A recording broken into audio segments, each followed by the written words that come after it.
লোহাগড়া উপজেলায় এক স্কুল ছাত্রী খালেদা জিয়া সেজে স্কুলের প্রতিযোগিতায় অংশ নেওয়ায় মাশুল দিতে হয়েছে তার পরিবারকে।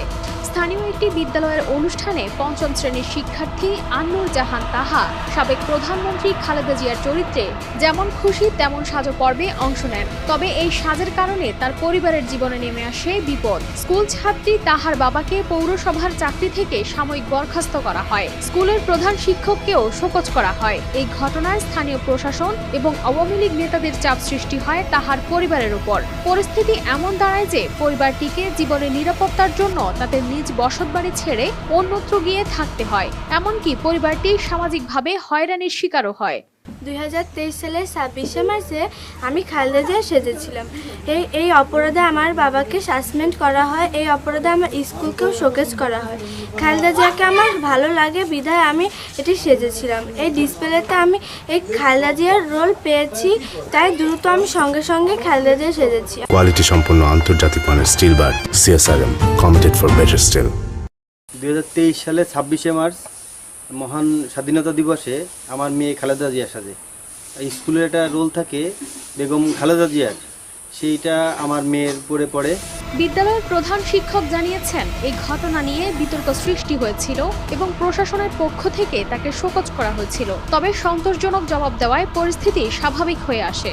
26 মার্চ মহান স্বাধীনতা দিবস উপলক্ষে আমার প্রতিষ্ঠান থেকে বেগম নারী জাগরণের প্রতি একটা থিম তুলে ধরা হয়। এই থিমে ছিল বেগম রোকেয়ার চরিত্র থেকে শুরু করে যুগে যুগে নারীদের অবদান তুলে ধরা হয়।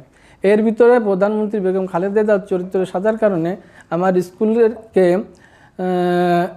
তৎকালীন ভাইস চেয়ারম্যান কামাল ভুঁইয়া আমার শিক্ষককে হুমকি দেয় এবং এরপরে প্রশাসনিক কায়দায় আমার স্কুলকে শোকেজ করা হয়। আন্নুর জাহান তাহার মা হালিমা আক্তার জানিয়েছেন, মেয়ের খালেদা জিয়া সাজার কারণে তাদের পরিবারকে বিভিন্নভাবে হয়রানির শিকার হতে হয়েছে। তিনি দাবি করেছেন, স্বাধীন দেশে যেন কোনো শিশুকে মানসিক ট্রমার শিকার হতে না হয়। 2023 সাল 26শে মার্চের ঘটনা। আমার মেয়ে স্কুলে একটা প্রোগ্রামে নারী জাগরণ নাটকটার থিমটা ছিল নারী জাগরণ।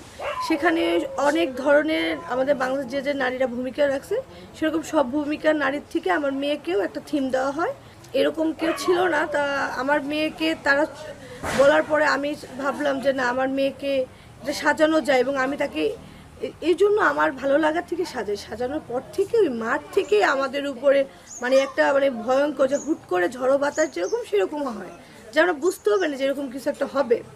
হওয়ার পর তখন আমাদের তো সাথে যে আওয়ামী লীগের যে নেতা ছিল ওই অনুষ্ঠানে, সে তখনই হুমকি ধুমকি দেওয়া শুরু করে। বিএনপির ভারপ্রাপ্ত চেয়ারম্যান তারেক রহমানের নির্দেশে জেলা বিএনপির নেতাকর্মীরা এই পরিবারের পাশে দাঁড়িয়েছেন এবং তাদের সহায়তা করার প্রতিশ্রুতি দিয়েছেন।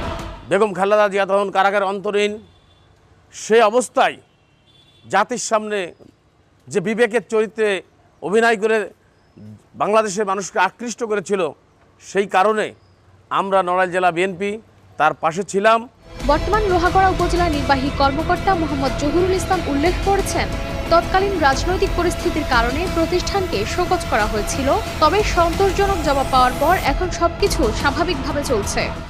26শে মার্চ উপলক্ষে যে অনুষ্ঠান ছিল সেখানে আসলে অন্যান্য বাংলাদেশের যে নারী জাগরণের যারা অগ্রদূত, তো তাদের ঘিরে একটি ডিসপ্লে অনুষ্ঠান অনুষ্ঠিত হয়েছিল। সেই ডিসপ্লের একটি চরিত্রে আমাদের তৎকালীন মাননীয় প্রধানমন্ত্রী খালেদা জিয়ার ব্যাপারে একটি ডিসপ্লেও ছিল, কিন্তু তৎকালীন সময় আসলে হয়তোবা রাজনৈতিক প্রেক্ষাপট বিবেচনায় সেই সময় প্রতিষ্ঠানটিকে শোকজ করা হয়েছিল। এই ঘটনার পর অনেকেই আশা করছেন দোষীদের দৃষ্টান্তমূলক শাস্তি দেওয়া হবে এবং ভুক্তভোগী পরিবারটি তাদের সচ্ছল ও স্বাভাবিক জীবন ফিরে পাবে। News desk, RTV।